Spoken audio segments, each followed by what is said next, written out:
Manhattan City Commissioners did not select a new city manager at Tuesday's special meeting, preceding their regularly scheduled meeting that would begin at 6 o'clock. The executive session lasted about 30 minutes from 5 to 5:30 and was closed to the public, where commissioners further discussed candidates. After the meeting on Tuesday, it was announced that one of the finalists, Jason Gage, had pulled himself from contention for the position, according to a Missouri-based news station, KY3. City staff indicated that a press release would be put out announcing the hiring, followed by a salary figure once a decision was made.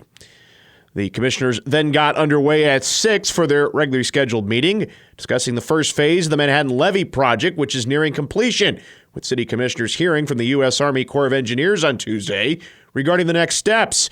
Bill Heatherman is the project manager, who also serves as the city's stormwater compliance engineer, and he summarized the first phase completion. The end of the project scheduled towards the end of September, September 22nd, about 95% complete. A lot of good work has gone into that. And some of the, as I mentioned, some of the details down in the along the levee system there's about 20,000 feet of levee raised, about 1 to 2 feet of earthen levee raise, and then 10 or more utility relocations that's gone over the levee. Phase 2 of the project focuses on the Union Pacific Railroad structure, which will involve a 50-foot wide gap in the levee that can be closed during flood events. This is down from UP's initial demand for a 100-foot wide gap. This required extensive negotiations with the railroad to minimize disruption. The Corps of Engineers has submitted a post-authorization change report to Congress to increase the total project cost to $46.2 million, up from the original $30 million estimate. The federal government is responsible for 65% of the total cost for Phase 2, while the city of Manhattan is responsible for 35%, or $16.2 million. The city has spent over $23 million in year-to-date expenses on the base project, with $2.6 million being generated from the stormwater surcharge from 2021 to 23. No action was taken on the matter, as Tuesday served as a discussion between the city and Corps of Engineers as they head towards formal agreements and amendments. A Fort Riley man was arrested after turning himself into police on Monday on domestic battery charges. 25-year-old Noah Parmigiani was arrested just after 9:45 a.m. on probable cause charges of aggravated domestic battery by choking a family member or significant other in a rude manner.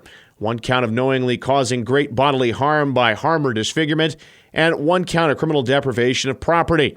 He was arrested at the Riley County Jail and booked before later being released on a $50,000 bond. He's the second soldier in the last week to be arrested for domestic battery. Due to the nature of the crime, no further information is being released at this time. Kansas Secretary of State Scott Schwab reminded the public in a press release Tuesday that accuracy testing of tabulating equipment will soon take place in all 105 counties in the state of Kansas. Tabulators must be successfully tested before they may be used to count any ballots in the August 6th primary election. Under Kansas law, tabulating equipment must be tested before and after the election, known as logic and accuracy testing. The purpose of the testing is to ensure the tabulating equipment is counting ballots properly. During the testing, both proper and improper ballots are submitted through the tabulator to ensure the counting is accurate. For more information about elections, you can visit votekansas.gov. More on the day's headlines can be found at our website, newsradiokman.com and themercury.com. Ei, você que tá aí curtindo esse podcast, você tem caspa? Ah, então nem precisa mais ficar com vergonha. Chegou a nova linha Dercos Anti-Caspa DS da Vichy. Ela elimina 100% da caspa visível, sem ressecar os cabelos. E para todos os tipos de cabelo, seco, normal ou oleoso. Dá até para usar blusa preta. Não é à toa que a Dercos Anti-Caspa é a marca mais recomendada por dermatologistas no Brasil e no mundo. Saiba mais. Good morning, I'm Troy Coverdale with your sports headlines. Michael Massey homered and Michael Wacha pitched 7 strong innings as the Royals clawed out a 4-3 win Tuesday night over the White Sox. Bobby Witt Jr. ran his hitting streak to 12 games and had the first RBI in an 8th-inning rally that gave the Royals the lead for good. Vinny Pasquantino's 2-run single off Justin Anderson was the difference, as the Royals have now won 11 of 17. Today, Brady Singer will go to the mound for Kansas City. Drew Thorpe to counter for the White Sox in a 1-10 contest. Coverage gets underway at 12:30 on News Radio KMAN. Former K-State baseball player Kalen Culpepper is locked in with the Minnesota Twins. The 21st overall selection in the draft earlier this month signed with the Twins yesterday, picking up a deal that nearly totals $4 million. The All-American batted .328 with 11 homers and 59 RBI this past season.